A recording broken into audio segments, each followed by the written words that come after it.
안녕하세요. 반갑습니다. 네, 안녕하세요. 닥터진의 병원 탈출 진행을 맡고 있는 의사 이진호입니다. 네, 안녕하세요. 필라테스 하는 유연입니다. 오늘은 신지로이드와 체중 증가에 대해서 알아보겠습니다. 네. 신지로이드가 뭔지 아세요? 알죠? 갑상선 약. 그쵸. 이요. 신지로이드 네. 드신 분 많이 계시거든요. 네. 요즘에 갑상선 암이 증가해서 드신 분들이 많은데 신지로이드와 체중 증가에 대해서 한 번 더 우리가 알아봐야겠습니다. 왜냐면 네. 저한테 오시는 분들이 이 저탄고지도 살이 안 빠져요 하고 오신 분들이 되게 많거든요. 근데 그런 분들 중에서 이게 큰 원인 중에 하나예요. 갑상선 약을 드시고 있는데 네. 신지로이드를 먹는데 이게 뭔가 말초에서 액팅이 안 되는 거. 한번 하나씩 살펴봅시다. 네. 신지로이드를 복용 중인데 체중이 증가하고 있는가? 대사를 증가시키는 약을 복용 중인데 어떻게 체중이 증가할 수 있는가? 네. 이게 참 그쵸. 대사를 증가하는 약이거든요. 체온을 올리고 대사를 증가시키는 약인데 이런 분이 있어요. 갑상선 암 수술하고 신지로이드를 먹었더니 10kg가 체중이 쪘다. 이런 분들이 있고 신지로이드를 먹고 있는데 자꾸 붓는다. 그 체중이 찐다. 그러니까 지금 이거는 뭔가 말이 안 되는 거죠. 원래는 네. 대사가 올라가면 살이 빠져야 되는 게 정상이거든요. 근데 사실 신지로이드는 모든 사람에게 대사를 증가시켜주지 않는다. 제가 이제 전에 팟캐스트에서도 이런 거를 다룬 적이 있었는데 사실 요것만 잘 알아도 다이어트에 큰 도움이 됩니다. 네. 그러니까 갑상선 호르몬은 우리가 T4가 나오고 T3가 조금 나와요. 그러니까 T4가 80% 정도 나오고 T3는 한 20%밖에 안 나오는데 사실 T3는 불활성화 상태예요. 그러니까 전구체라고 봐야죠. 그러니까 이게 활성이 돼야지 그 T3를 변해서 대사가 증가되고 모발이 자라고 에너지가 난다. 그러니까 T4가 활성이 안 된 사람들은 살이 찌는 거죠. 그러면 네. 이제 활성 어떻게 시켜야 되냐 이런 걸 이제 알아보는 거죠 오늘. 네. 자, 이게 T4가 두 갈래 길로 갈 수 있어요. 오른쪽으로 가면 T3고 왼쪽으로 가면 리버스 T3예요. 근데 T3로 가면 세포로 갈 수 있고 리버스 T3로 가면 세포로 안 가는 거거든요. 그래서 이제 이거가 굉장히 중요한데 이 병원에서 이 검사를 프리 T3랑 리버스 T3 검사를 해야 되는데 이 검사를 안 하는 경우가 굉장히 많아요. 그리고 이제 저는 저탄고지도 살이 안 빠져요 해서 오시는 분들이 꽤 많거든요. 네. 근데 요것들을 이제 체크를 어떻게 드리냐면 일단은 갑상선 호르몬 생성에 도움이 되는 요소 제일 왼쪽에 위에 보면 네. 요오드, 타이로신이 갑상선 호르몬 재료죠. 네. 아연, 비타민 E, B2, B3, B6, C, 항산화제 이런 영양소가 결핍된 사람들은 요오드, 아연 이런 거 피노다인에 들어있잖아요. 그런 영양소를 주면 훨씬 나아지고 그다음에 갑상선 호르몬 생산에 방해가 되는 요소들 오른쪽 보면 심각한 스트레스, 정신적, 유체적 스트레스. 그러니까 야근도 포함되고 잠 못 자는 거, 뭐 정신적으로 뭐 사람과 안 맞고 이런 거. 그다음에 특히 이제 불소 같은 거에 이제 계속 노출되는 분들, 불소 치약을 쓰시거나 이런 분들. 네. 그다음에 뭐 방사능에 계속 노출된다. 그러니까 예를 들어서 원전 주변에 있는 사는 분들은 방사능에 노출이 좀 많다. 그러면 이런 분들은 갑상선 호르몬 생산에 반대가 되는 거죠. 네. 방해가 되는 거예요. 호르몬 자체, T4가 잘 안 만들어지는 거죠. 그 자체가 안 만들어지는 거죠. 그 다음에 뭐 일부 약들이 또 있을 수 있고, 그 다음에 엄청 문제가 되고 있는 정말 그 살충제, 그러니까 팝스라 그래서 그 지속되는 그 유기화합물, 그러니까 녹지 않는 플라스틱, 뭐 잔류 농약, 살충제, 제초제 이런 것들이 진짜 문제거든요. 이런 게 있으면 갑상선 질환이 잘 오고 몸이 차지고 그다음에 중금속 있죠. 수은, 카드뮴, 남 이런 것들. 그러니까 저탄고지도 살이 안 빠지면 저런 중금속이 있는지 내 몸에 그런 지용성 독소가 있는지 검사를 해봐주셔야 돼요. 그걸 안 빠진다고 계속 케톤은 올라가 있는데 살이 안 빠져요. 네. 그러니까 그러면 더 올리세요. 케톤을 더 올리시라고. 그래서 어떤 분은 막 케톤 수치가 막 7점 몇 이렇게 되는 분이 많은데 그래도 네. 살이 안 빠지는 분이 있어요. 어머. 왜냐하면 저런 것들이 갑상선 대사 너무 떨어져 있는 분들은 안 되는 거죠. 힘드시겠다. 현명하게 해야 돼요. 현명하게. 네. 그 다음에 T4를 만들었어. 그럼 그 다음에는 T4가 T3로 전환이 돼야 되거든요. 근데 필수적으로 꼭 있어야 되는 게 요오드, 셀레늄, 아연, 철분이 없으면 활성화가 안 돼요. 네. T4 신지로이드의 활성화가 안 되는 거예요. 그러면 이제 이게 뭐라 그럴까? 뽀빠이가 시금치를 안 먹는 거지. 네. 시금치를 먹어야 힘이 나잖아요. 노래도 나오고. 그쵸. 빠바바밤 빠밤 빠바바밤 빠밤. 근데 이제 안 되는 거죠, 그게. 네. 그다음에 T4가 T3로 가야 되는데 거꾸로 그 활동을 못한 리버스 T3로 가는 거는 마찬가지로 스트레스, 저칼로리 다이어트. 그러니까 저칼로리 다이어트를 하는 거는 요요를 일으켜요. 네. 근데 렙틴을 떨어뜨리거나 아니면 네. 렙틴 저항성을 유발하기 때문에 칼로리를 낮추지 마시고 음식만 탄수화물, 지방으로 바꾸는 거죠. 그다음에 마찬가지로 뭐 외상, 염증, 독소, 감염, 뭐 특정 약 이런 게 이제 특히 이제 무슨 뭐 브롬 같은 게 브로마이드 기가 붙어 있는 약 같은 거 그런 거를 먹으면 그것도 이제 일종의 할로겐족이니까 T4, T3 전환을 방해시키죠. 그래서 T3와 리버스 T3가 세포의 결합자를 두고 경쟁하는데 리버스 T3가 더 훨씬 많은 분들은 그러니까 세포가 활성화가 안 되는 거예요. 그러니까 살이 안 찌는 거죠. 네. 그래서 갑상선 호르몬을 네. 민감하게 만들려면 그런 또 운동도 중요하다. 네. 돼 있죠. 일단 갑상선 신지로이드의 문제는 항상 T3 전환이 안 되는데 첫 번째는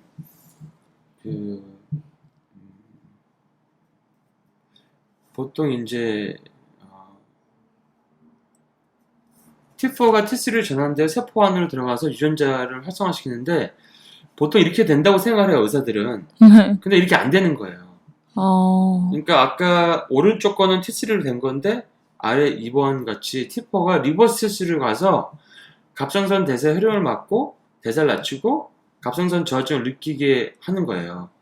그러니까 비정상적인 상태죠. 네. 이게 신지로이드를 먹고 살찌는 사람들의 대표적인 케이스가 2번이라고 볼 수 있는 거죠.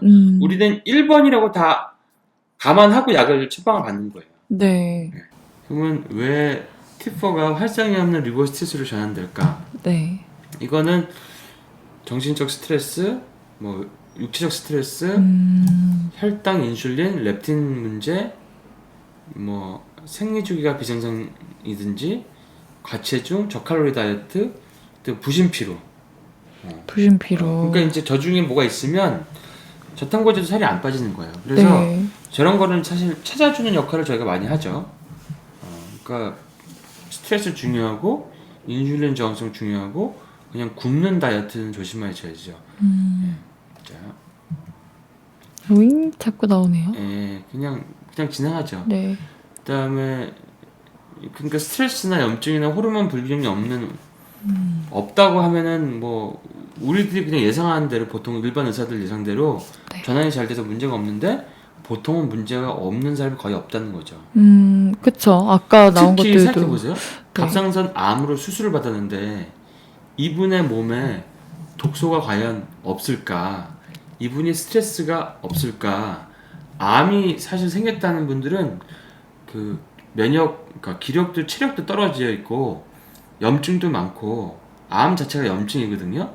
그다음에 몸에 환경 독소도 많고 스트레스도 많았을 거예요. 왜냐하면 스트레스가 보통 암이 생기기 한 3년 전쯤에 굉장히 많고 그다음에 수술 자체도 스트레스고 몸에 갑상선이 없어지는 것도 스트레스고 그다음에 그 후에 뭐 방사능 요오드 치료하는 것도 스트레스고 네. 그러니까 그런 사람한테 신지로이드를 처방하는 거는 사실은 뭐 잘 극복해서 멘탈이 좋으셔서 전환이 잘 되는 분도 있지만 안 될 가능성이 훨씬 더 많은 거죠, 사실은. 그래서 네. 이제 뭐 여러 가지 이제 논문이 있는데요.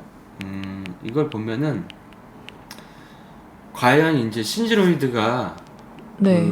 신지로이드를 보충해 주는 거 아니면 이제 신지로이드가 나오는 걸 억제하는 거를 했을 때 몸의 에너지 생성과 그다음에 몸의 바디 컴포지션, 몸의 어떤 뭐 지방, 뭐 단백질 이런 체중 같은 게 어떻게 되나 이런 걸 본 거거든요.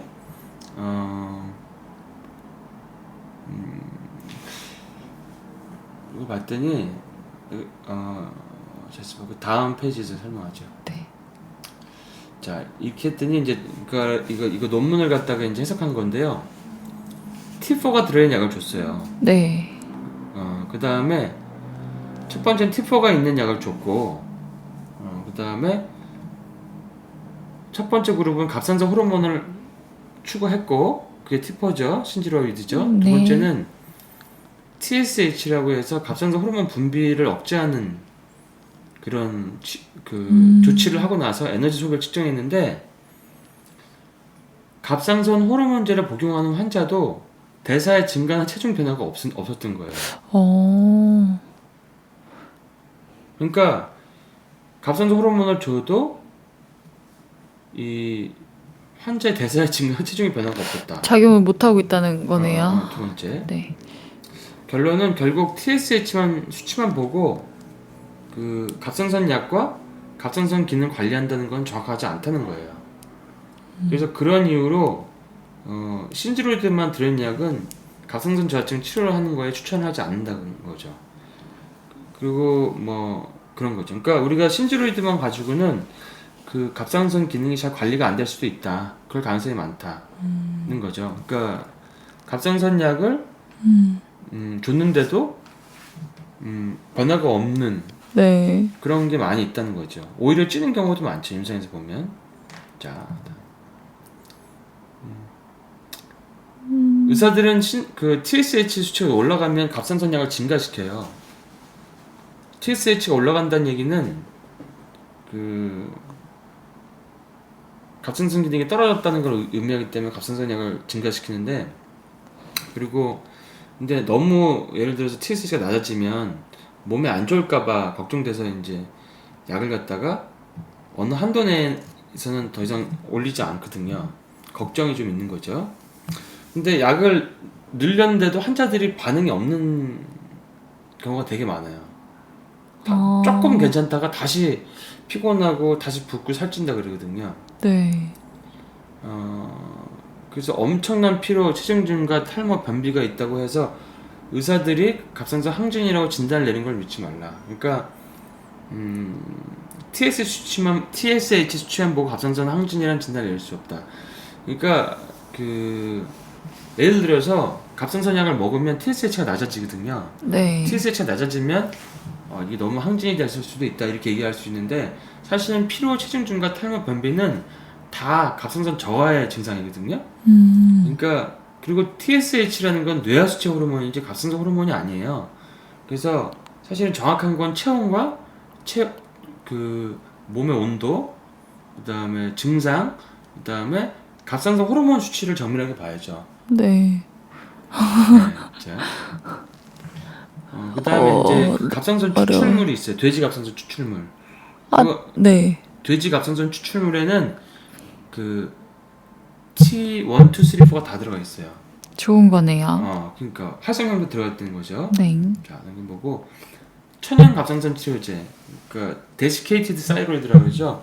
제가 옛날에도 많이 썼었는데 신지로이드하고 비교하면 오히려 체중 감량이 잘 돼요. 그러니까 절반은 연구에 참여한 절반은 돼지 갑상선 추출물을 원한다. 왜냐하면 거기에는 T3도 좀 들어가 있거든요. 그러니까 T4, T3가 섞여 있는 거죠. 네.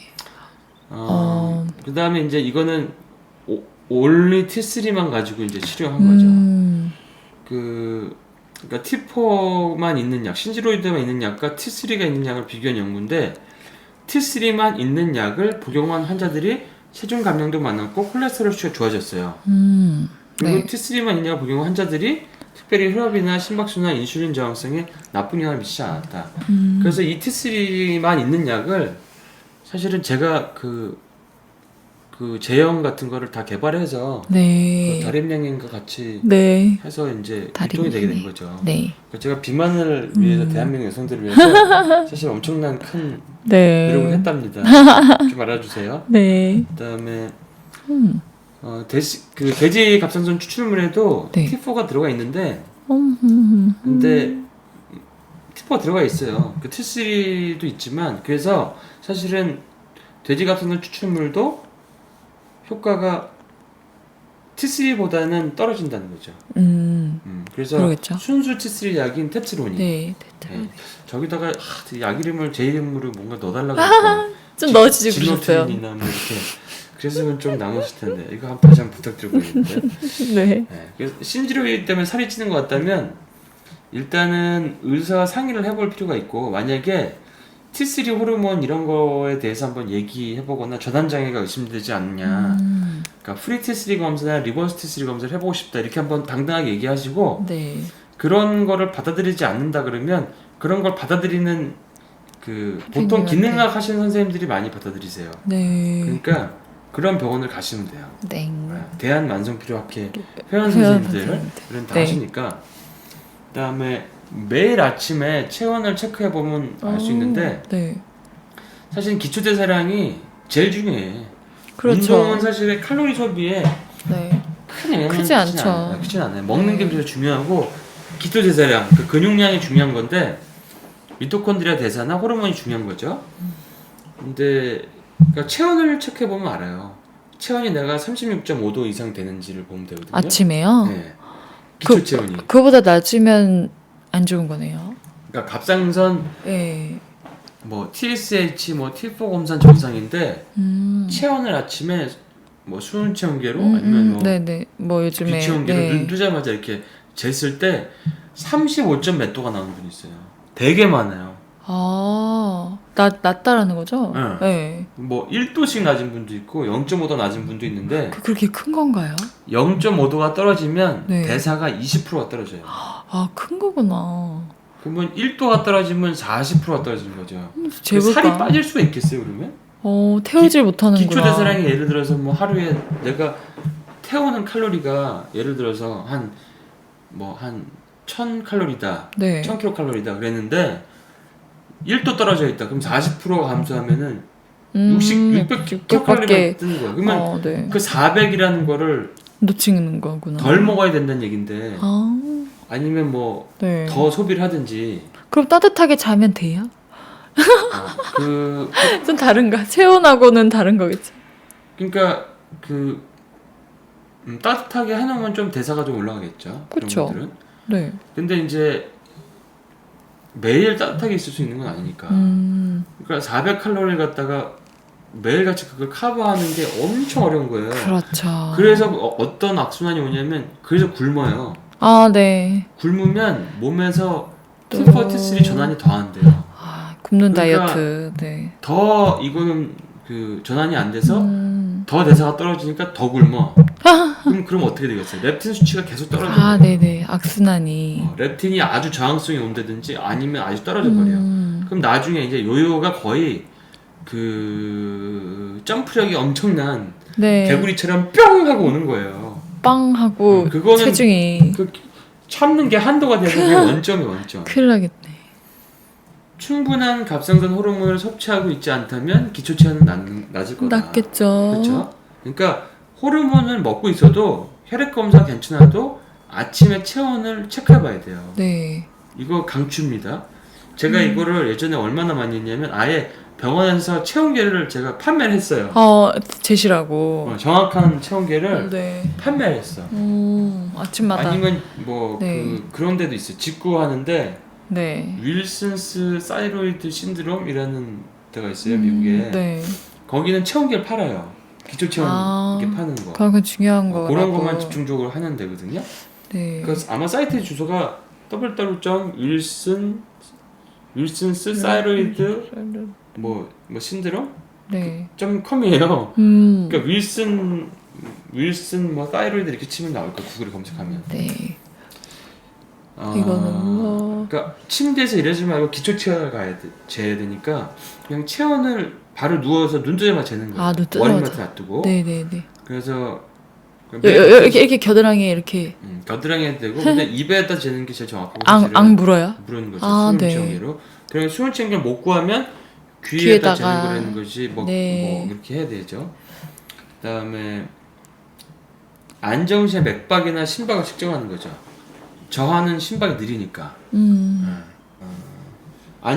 안정시의 심박은 그 기초대사량을 반영하기 때문에 그 심박이 너무 느리면 내가 대사량이 떨어졌다는 걸 의심할 수가 있죠. 음. 근데 네. 보통 한 60에서 100 정도가 맞는 거거든요. 60에서 90 100. 정도 심박이. 네. 근데 운동선수 같은 사람은 좀 더 낮게 나올 수 있어요. 50 정도 나올 수 있는데 그건 운동선수가 아닌데 50 나온다는 거는 떨어져 있다는 거예요. 네. 그 다음에 갑상선 저하는 하여튼 맥박이 느려지고 그 다음에 맥박이 느려진다. 대사가 떨어진다. 이렇게 알고 계시고 그 갑상선 호르몬이 제대로 추가됐다 그러면 심박수가 증가하고 기초대사량이 올라가죠. 그게 안 된다고 하면 그거는 혈액 검사가 못 잡아내는 갑상선 전환 장애가 있다는 거죠. 그래서 기초 체온과 안전시 심박 아니면 이제 병원에서 체온열 검사, 몸의 온도를 재보는 검사 이런 걸 하면 갑상선 신지로이드 약을 먹는데도 엄청 차신 분들이 있어요. 그 다음에 안정시 맥박은 밤에 5, 60 이상이 돼야 되고 보통 60 이상이 60 정도가 정상이죠. 아무리 낮아도. 그래서 활동할 때는 한 7, 80 사이는 돼야 된다. 단 이제 뭐 여러 가지 약들, 뭐 베타 차단제가 인데놀 같은 약들 이런 그 심박에 영향을 주는 약을 먹고 있으면 낮게 나올 수 있으니까 그건 고려하셔야 되고 가장 안전한 갑상선 검사는 우리가 이제 그 정상 수치와 최적 수치의 차이를 알 수 있는데 완전한 검사를 통해서 최적 수치를 알 수가 있어요. 그러니까 대부분은 그냥 그 되게 브로드한 정상 수치에 기반해서 처방을 하거든요. 네. 근데 기능학 병원에서는 최적 수치의 기준을 해서 처방을 하게 돼 있어요. 그래서 보통 최근에 이제 그 TSH는 1.5 미만이 제일 좋다고 돼 있어요. 옛날에는 이게 얼마나 웃기냐면 네. 한 20년 전에는 20 이하가 정상이었고 한 10년 전에는 뭐 5 이하가 10 이하가 정상이었고 뭐 5년 전에는 5 이하가 정상이었고 그때 당시 사람들은 그럼 어떻게 해요? 계속 바뀐 거예요. 그러니까 그때 기준이 너무 높아가지고 네. 약을 안 갑상선 먹겠네. 저하로 진단이 안 돼서 네. 심혈관 질환으로 돌아가신 분이 상당히 아, 많아요. 그래서 많은 거구나. 근데 원래 이 검사가 1970년대부터 시행됐다고 알고 있는데요. 그러니까 10년마다 기준치 바뀌는 거예요. 오래 안 됐네요. 예. 최근에는 저걸 갖다가 더 낮춘 거예요. 갈수록 낮아지네요. 네, 그렇죠. 그리고 프리T3를 했을 때 참고치 안에 있다고 정상이 아니에요. 최고 참고치에 반 이상에 있어야 돼요. 아. 반 이상에 있어야 그 사람의 대사가 정확한 거거든요. 네. 그래서 제가 강의할 때는 아니면 그 환자 치료할 때는 참고치의 반 이상이지 않은 분들은 그걸 만드는 뉴트리션 치료라든지 그걸 너무 낮은 분들은 약간 T3 호르몬 치료를 해드리거든요. 네. 그러면 살이 안 빠지다가 살이 빠져요. 신기하시겠네. 최적의 이제 그 호르몬 수치를 보는 거죠. 그러니까 보통 이제 토탈 T3나 프리 T3가 전부 다 상위 50%에 있어야 돼요. 그러니까 뭐 토탈 T3, 프리 T3 보통 프리 T3를 재는 게 더 정확하죠.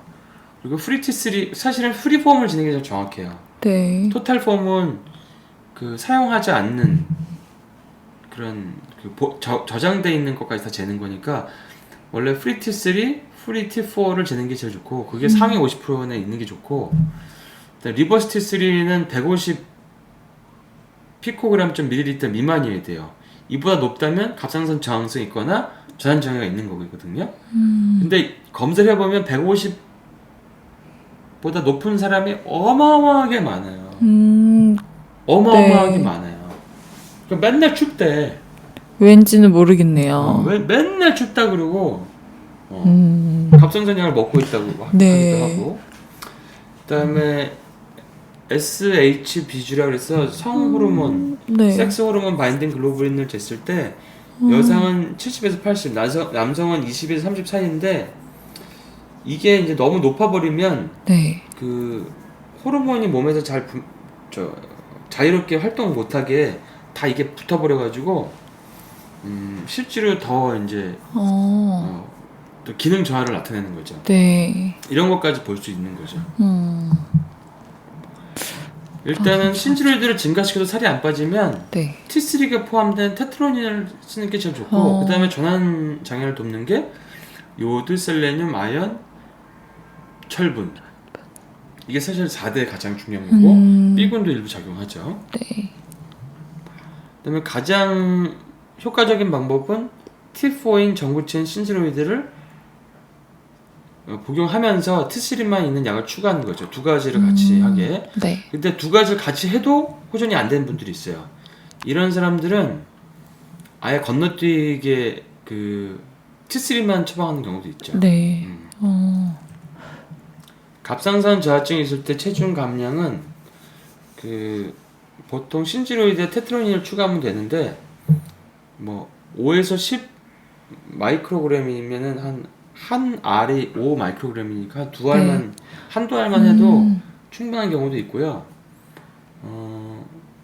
그러니까 보통 신지로이드 내지 신지록신을 드시고 계시는데 그러니까 테트로닌을 조금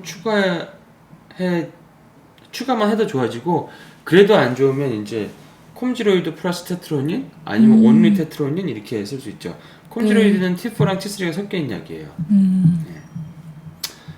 신지로이드로 체중 감량이 가능한가? 가능하죠. 그 다른 대사 잘 되는 사람이 낮춰 떨어져 있는 T4, 사람들. T3 전환에 문제가 없어야 네. 되고 근데 전환이 안 된 사람이 너무 많아요 요즘에. 스트레스 많지, 환경 독소 많지. 네. 근데 이제 뭐 일단은 유전자적으로도 그 전환 장애가 있는 사람들은 전환이 엄청 느리기 때문에 신지로이드는 좋은 선택이 아닐 수가 있다. 다음이요. 아니면은 그렇죠 반대 환자도 있어요. 그 제가 이래요. T4, T3 전환이 너무 잘 되고 네. T3만 있는 약을 먹으면 오히려 심계 항진이나 불안을 느끼기도 함. 근데 저는 보면은 T3가 되게 높아요. T4보다. 그런 사람들 왜냐면 어떤 제가 사람들? 요오드를 오래 먹었으니까. 아. 요오드 셀레늄 아연 오래 네네네. 먹다 보니까 신기하네요. 네. 사실 갑상선에 문제는 없어요. 근데 이제 T3를 만약에 제가 먹는다면 심계항제를 느끼겠죠. 아, 그럴 수도 과해져서. 있죠. 그리고 이제 그리고 하여튼 몸에 문제가 없는 사람일수록 신지로이드가 더 잘 반응하는 거예요. 문제가 있을수록 네. 테트로닌, T3가 잘 반응하는 테트로닌. 거고요. 네. 염증이 많을수록 만성 통증도 염증이죠. 그리고 다른 뭐 약을 많이 먹을수록 네. 감량해야 할 체중이 많을수록 그 얘기는 인슐린 저항성이랑 렙틴 문제가 있다는 얘기니까 신지로이드가 잘 안 되는 거죠. 그 모든 상황이 갑상선 호르몬 전환을 어렵게 하기 때문에 그래요. 네.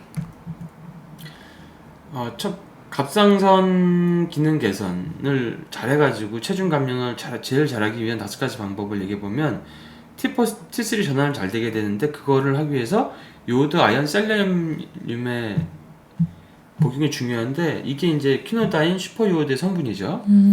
그래서 이제 이런 것들이 다이어트 할 때 사실 굉장히 많이 필요한 경우가 많죠. 네. 엄청나게 많아요. 거의 전 국민적인 문제입니다.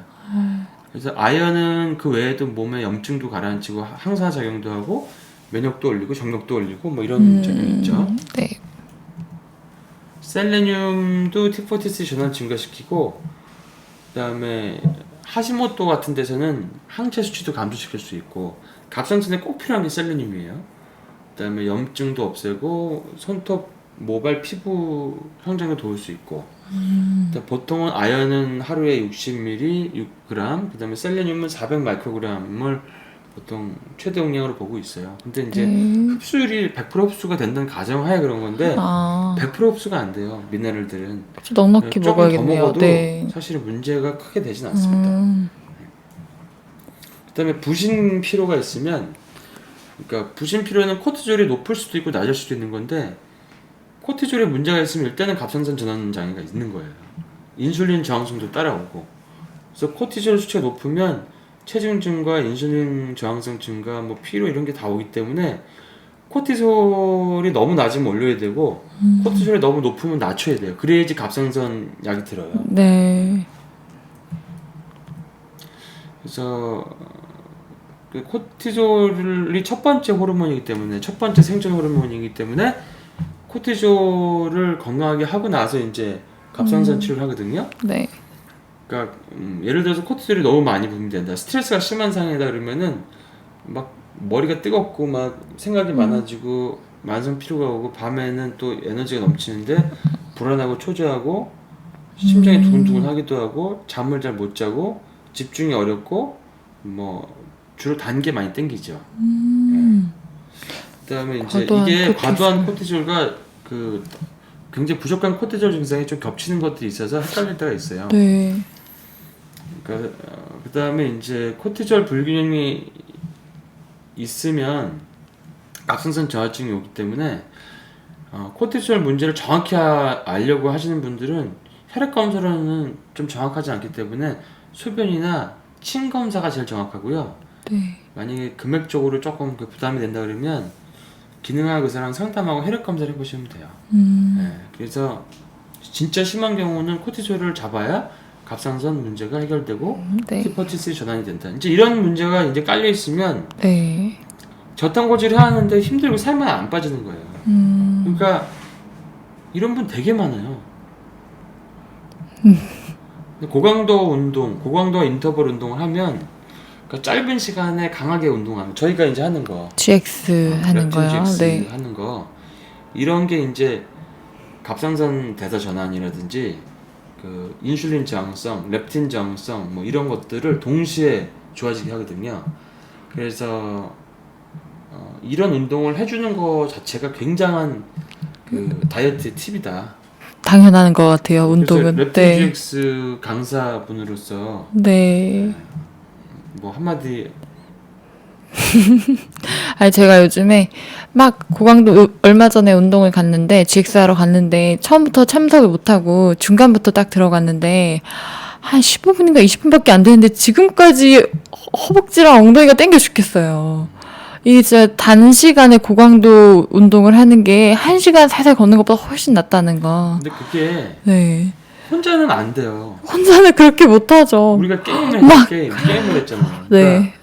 그러니까 같이 게임하면서 네. 같이 GX를 하면 그게 가능하거든요. 혼자면 근데 관대해서 안 돼. 제가 옛날에 네. 운동을 정말 싫어하기로 정말 소문난 사람이었는데 네. 요즘에는 운동하는 날 너무 기다려진다니까요. 그러니까요. 하면 좋죠. 지금 이제 난리 났어요. 이제 렙틴 GX 난리 났어. 네. 막 다들 막 체중 빠지고 막 건강해지고 난리 나가지고 정말 번창하고 있습니다. 네. 그 인슐린과 렙틴 수치를 낮추면 간에 있는 중성지방이 태워져요. 중성지방이 많으면 그러니까 밥방면떡, 설탕, 단과일, 알코올을 먹으면 중성지방이 올라가는데 그게 사실 다 지방으로 가는 거거든요. 지방세포가 되는 거거든요.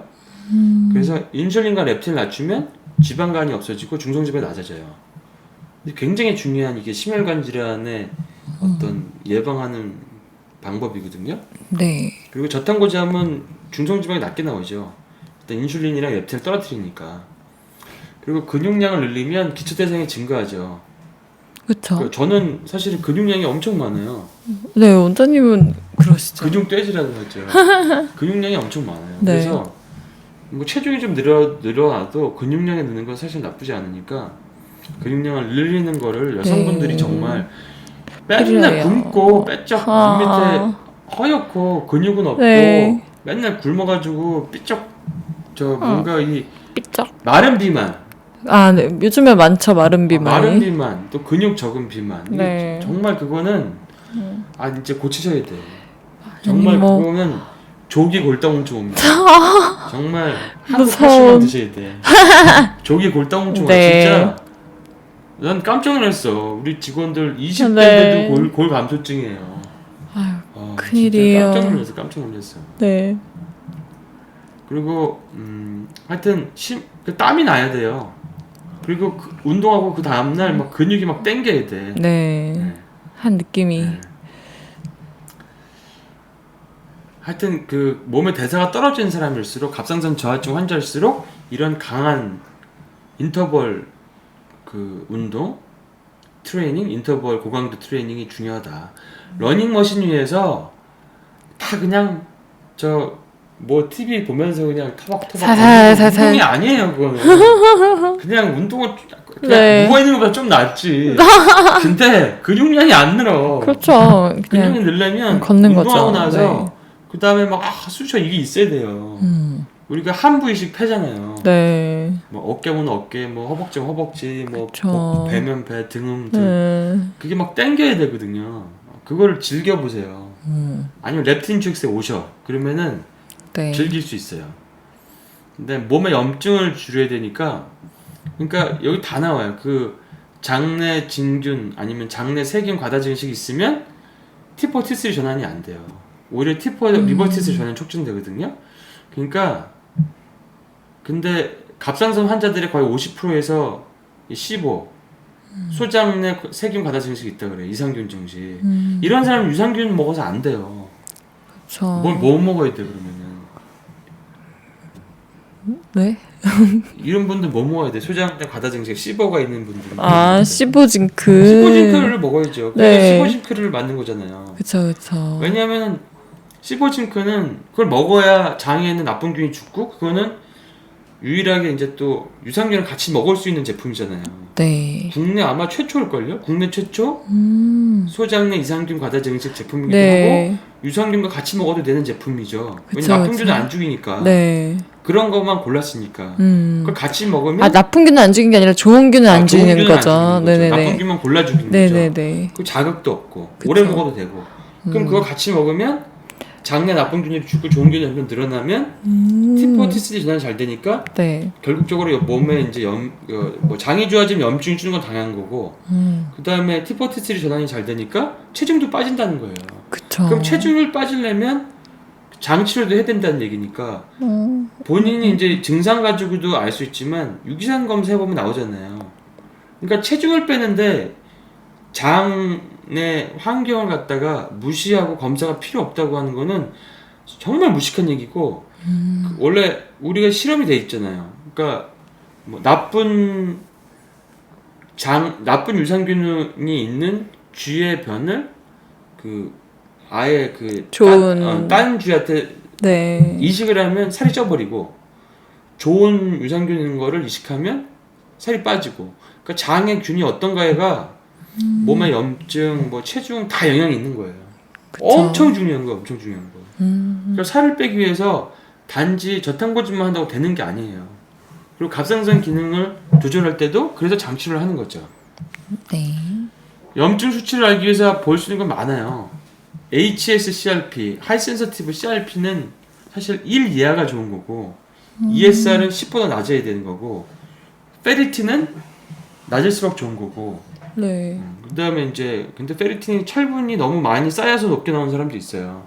그런 분들은 헌혈을 하셔야죠. 아, 그 다음에 이제 네. 그 외에도 뭐 WBC도 올라갈 수 있고, 플레이틀릿, 혈소판 수치도 올라갈 수 있고, 뭐 이런 염증 수치들이 사실은 높게 나오면은 몸에 장에 문제가 있다든지, 아니면 오메가3가 부족하다든지, 코티졸 수치가 높다든지, 뭐 독소가 많다든지 뭐가 있다는 거거든요. 그거를 잡아야 염증 질환, 뭐 치매, 뭐 비만, 관절염, 갑상선 염증, 암, 뭐 혈관 질환 이런 것들 예방할 수 있는 거죠. 그거가 정말 중요한 거예요, 진짜. 네. 너무 중요해서 진짜 어떻게 이거를 너무 중요해서 뭐라 말을 어떻게 해야 될지 모르겠어, 진짜. 이 중요함을 정말 전달하고 싶은데 말로 표현할 수 없는 이 전달될 거예요. 염증이 많다면 염증 원인을 파악해서 제거를 해야 되죠. 이 진짜 중요한 말이에요, 진짜 이게. 네. 염증이 있는 것들을 건강검진은 알 수가 없어요. 염증의 결과가 돼가지고 거의 끝까지 가서 암이 생기고 이런 거나 나오는 거지. 그러니까 심근경색 와가지고 스텐트 하신 분들 뭐예요? 염증을 달고 그 혈관이 막힐 때까지 산 거잖아요. 네. 그건 안 돼, 그것도. 치매는 이제 뇌에 염증을 올 때까지 그냥 달고 산 거예요. 냅둔 거. 염증을 가라앉히는 보충제 사용도 되게 중요한 거죠. 네. 그러니까 대표적인 건 이제 강황 같은 거 있고, 튜메릭 뭐 이런 것도 있고, 비타민 C도 좋고, 오메가3 특히 이제 오메가3 중요하죠. 특히 이제 이런 염증을 가라앉히는데 특화된 오메가3 제품이 뭐가 있죠? MT메이크. MT메이크가 네. 엄청 좋게 염증을 줄이는 거죠. 그쵸. 오메가3, 6, 9, 7까지 다 들어가 있고, 네. 이게 이제 뭐 생선 같은 게 중금속 오염이 위험성이 있는데 그런 것도 없고, 염증 가라앉히는데 엄청 좋은 게 MT맥이죠. 그 다음에 커큐민, 그 다음에 이제 비타민 C, 그 다음에 항산화제들 많죠. 이런 것들이 다 염증을 낮추는데 일단은 장, 간 해독, 그 다음에 오메가3 결핍, 스트레스 이런 거 위주로 보시면 되죠. 네. 모르시면 기능학 병원에 가셔서 검사를 받아보시고 그러면 염증 원인을 찾아서 정말 불로장생에 가깝게 사실 수 있습니다. 네. 그다음에 인슐린과 렙틴 수치 조절하는 거 제일 중요하죠. 인슐린 저항성을 위해서 저탄고지 하는 거고 렙틴 불균형을 교정하기 위해서 저탄고지를 하는 건데 사실은 이거를 잡으면 살이 엄청 잘 빠지죠. 그러니까 우리가 저탄고지 하면서 하루에 뭐 5시간만 먹거나 8시간만 먹는 네. 그 간헐적 단식 하면서 그다음에 이제 뭐 예를 들어서 렙틴이 너무 높다 그러면 이제 렙틴 낮춰주는 이제 무슨 싹센다 같은 주사를 맞으면서 아니면 메포민 같은 거에 도움을 좀 받으면서 아니면 뭐 크롬이라든지 바나디움이라든지 이런 인슐린 저항성에 도움이 되는 영양소를 먹으면서 이걸 하게 되면 인슐린이 렙틴이 쭉 떨어지니까 엄청 이제 살이 빠지기 시작하는 거예요. 특히 배둘레가 두꺼운 분일수록 살이 금방 빠지죠. 이렇게 뺀 살은 다시 고탄 저지 삶으로 돌아가지 않는 한 네. 돌아가지 않아요. 여유가 없어요. 억지로 이제 그런 굶는 게 아니기 때문에. 렙틴이 사실 이게 그 갑상선 저하랑 연관이 많이 돼 있어요. 전환장애랑. 다 같은 네. 팀이 한 팀이야. 그러니까 세 명의 은행을 털었는데 네. 하나는 저 갑상선 말초 전환장애고 하나는 렙틴 저항성이고 하나는 인슐린 저항성이고 네. 뭐 이런 식으로 똑같은 이제 한 팀이죠. 그러니까 렙틴 저항성 있는 사람들은 갑상선 저하 증상이 많아요. 근데 모르면은 그냥 검사해 보면은 괜찮은데 이렇게 얘기를 들을 수 있어요. 갑상선 검사도. 네. 그래서 렙틴 저항성과 인슐린 저항성과 갑상선 말초 전환 장애를 완전히 그냥 그 뭐 GX라든지 검사를 통해서 네. 완전히 바로잡는 치료를 저희가 이제 매일매일 하고 있죠. 네. 그쵸. 그래서 이제 그런 것들을 혼자 하기가 좀 어려운 것 같다. 그러면은 네. 기능학 병원에 가세요. 그리고 기능학 병원을 잘 못 고르겠다 그러면은 저기 대한만성피로학회 사이트에 들어가셔가지고 전국에 있는 병원이 있으니까 거기를 골라서 가시고 만약에 이제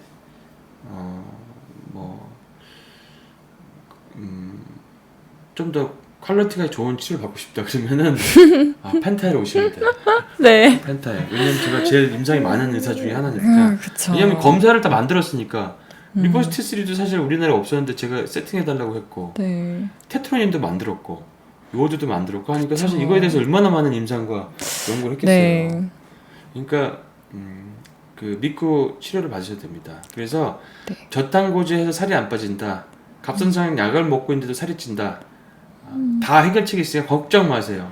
네. 걱정 마시고 다들 저 탄력 있는 몸매를 위한 고지를 점령하러 다들 갑시다. 화이팅! 화이팅!